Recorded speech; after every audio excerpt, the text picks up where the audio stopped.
anak-anak.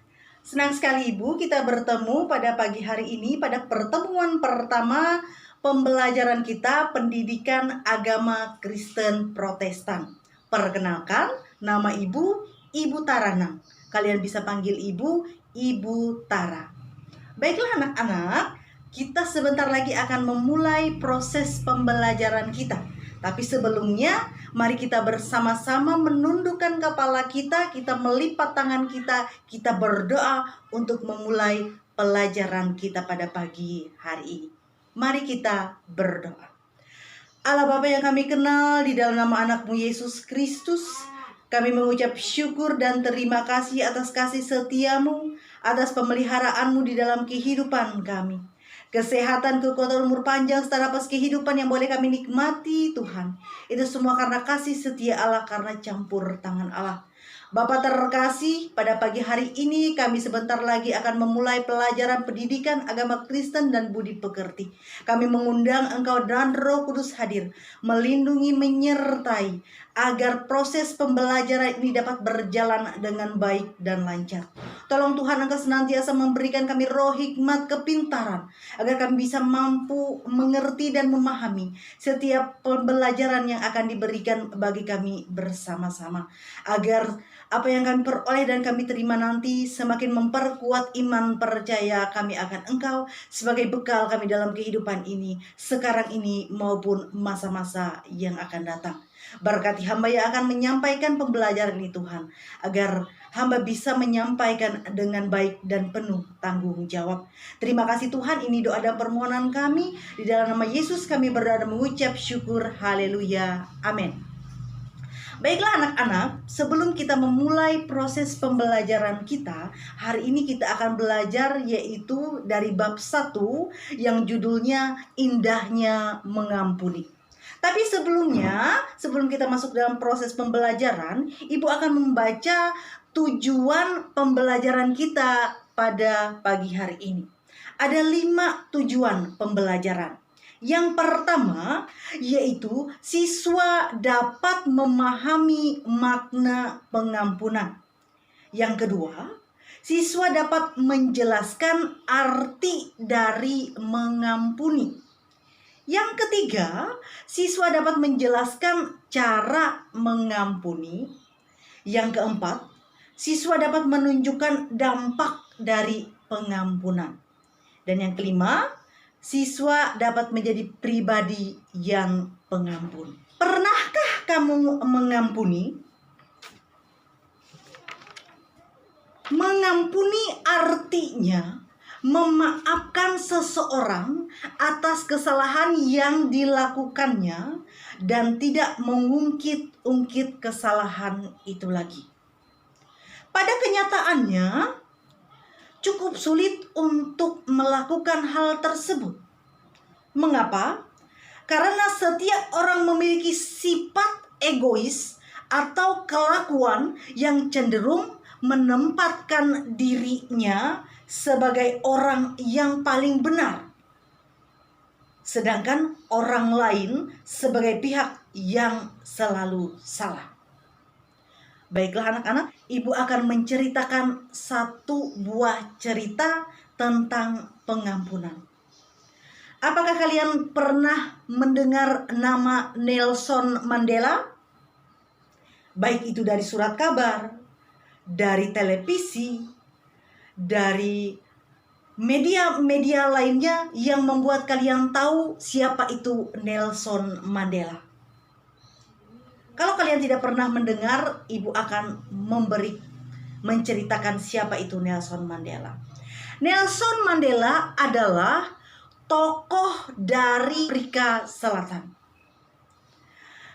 Nelson Mandela, pejuang kulit hitam atau memperjuang politik apartheid yang pada saat itu terjadi di Afrika Selatan, di mana orang-orang kulit hitam diperlakukan tidak adil oleh orang-orang kulit putih.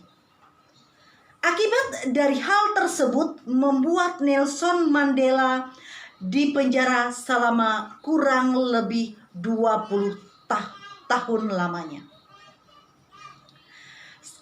Setelah Nelson Mandela keluar dari penjara, dia ikut pemilihan presiden di Afrika Selatan.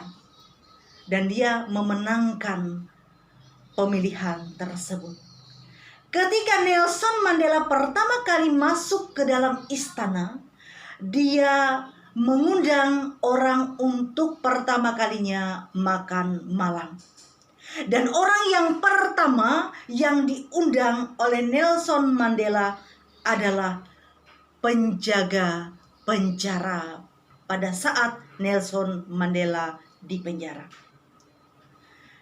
Pada saat itu para wartawan bertanya kepada Nelson Mandela, "Kenapa engkau memprioritaskan si kepala penjara sedangkan dia dulu ketika Anda di penjara sangat jahat kepada Anda?"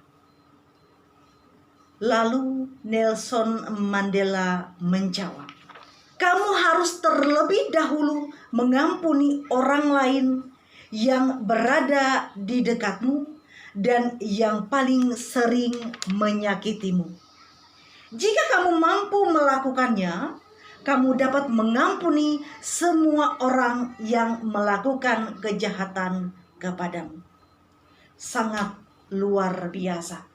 Di sini dapat kita lihat bagaimana Nelson Mandela mengampuni, membebaskan dirinya dari rasa bersalah dan membiarkan hatinya penuh dengan damai sejahtera. Nas yang menjadi dasar referensi bagi pembelajaran kita pada hari ini yaitu dari Alkitab ada 3, yaitu dari Matius 18 ayat 22 sampai 39, dari Kejadian 45 ayatnya yang pertama sampai yang ke-14, dan yang ketiga yaitu dari Matius pasal 5 ayat yang ke-14 sampai yang ke-15. Baiklah anak-anak, kita akan masuk dalam proses pembelajaran. Mengapa kita harus mengampuni?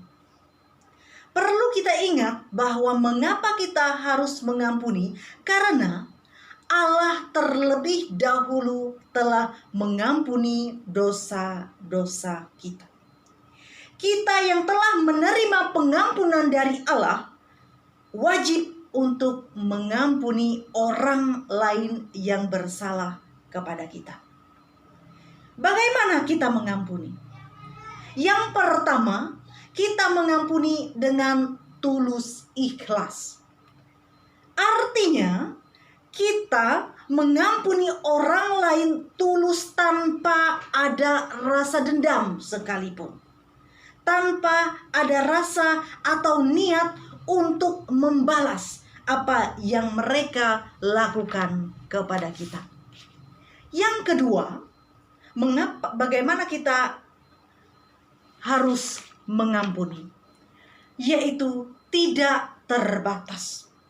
Artinya, kita tidak perlu menghitung berapa kali orang tersebut sudah menyakiti hati kita.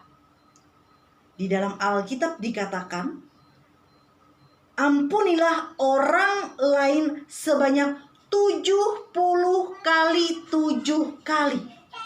Artinya, mengampuni itu tidak terbatas karena semua orang pasti pernah berbuat salah, terkhusus diri kita sendiri. Yang ketiga, tanpa syarat. Artinya ketika kita mengampuni orang lain, kita harus meminta sesuatu dari orang tersebut. Misalnya, agar dia diampuni, dia harus begini. Agar dia diampuni, dia harus begitu. Agar dia diampuni, kita menyuruh dia agar jangan lagi melakukan hal yang menyakiti hati kita. Anak-anak yang terkasih, ingat arti dari mengampuni tadi, kita tidak mengingat-ingat lagi kesalahan yang telah dilakukan oleh orang lain kepada kita. Selanjutnya, dampak hidup ketika kita bisa mengampuni. Yang pertama, dampak yang akan kita terima ketika kita mampu mengampuni orang lain, yaitu kita pun akan diampuni oleh Allah. Selain itu, perlu kita ingat dalam doa Bapa kami dikatakan, ampunilah kami seperti kami juga mengampuni orang yang bersalah kepada kami. Yang kedua, dampaknya membebaskan seseorang dari rasa bersalah. Yang ketiga, memperbaiki dan mendamaikan. Artinya, hubungan kita dengan orang lain menjadi baik dan juga menjadi damai sejahtera. Yang terakhir, membuat hidup kita diberkati. Di mana ketika kita hidup diberkati, hidup kita akan banyak memiliki teman. Kita tidak akan memiliki musuh lagi. Dan orang-orang yang berdamai dengan kita tersebut akan memberkati hidup kita. Dan hidup kita pasti akan penuh dengan sukacita. Demikian anak-anak, proses pembelajaran kita tentang indahnya mengampuni. Sebelum kita mengakhiri pembelajaran kita, tiba saatnya Ibu akan memberikan kalian tugas yang nanti akan kalian kerjakan di rumah dan dikumpulkan pada proses pembelajaran berikutnya. Silahkan anak-anak tulis di buku kalian masing-masing, yaitu pengalaman kalian ketika mengampuni atau diampuni seseorang. Dan juga pengalaman kalian ketika kalian tidak mau mengampuni dan tidak diampuni oleh orang lain. Silahkan anak-anak, kalian catat di buku kalian dan dikumpulkan minggu depan. Nanti kita akan pilih dari salah satu tugas kalian yang akan kita bahas bersama-sama, kita simpulkan bersama-sama, kita jadikan bahan diskusi. Baik anak-anak, sampai di sini proses pembelajaran kita. Kita akan menutup pembelajaran kita pada hari ini dengan kita berdoa bersama-sama. Mari kita menundukkan kepala, kita lipat tangan kita berdoa. Allah Bapa kami yang terkasih, yang kami kenal di dalam nama anak-Mu Yesus Kristus, kami mengucap syukur Tuhan atas kasih setia-Mu, atas pemeliharaan-Mu dalam kehidupan kami. Pada saat ini kami ingin mengucap syukur terima kasih Tuhan, karena proses belajar mengajar kami pada hari ini dapat berjalan dengan baik dan lancar dan sudah selesai. Kami mohon daripada Tuhan senantiasa Kau memberikan hikmat bagi kami Tuhan, agar proses pembelajaran yang sudah kami terima tadi, dari artinya mengampuni, bisa menjadi bekal bagi kami dan bisa kami praktekkan dalam kehidupan kami, agar kami bisa saling mengampuni antara satu dengan yang lain. Terima kasih ya Tuhan Yesus. Sebentar lagi kami juga akan pulang ke rumah kami masing-masing. Tolong Tuhan Engkau berkati kami, agar kami tiba di rumah kami dengan selamat, tidak kurang suatu apapun. Ini doa kami Tuhan, yang kami alaskan di dalam nama anak-Mu Yesus Kristus Tuhan dan Juru Selamat kami berdoa. Haleluya. Amin.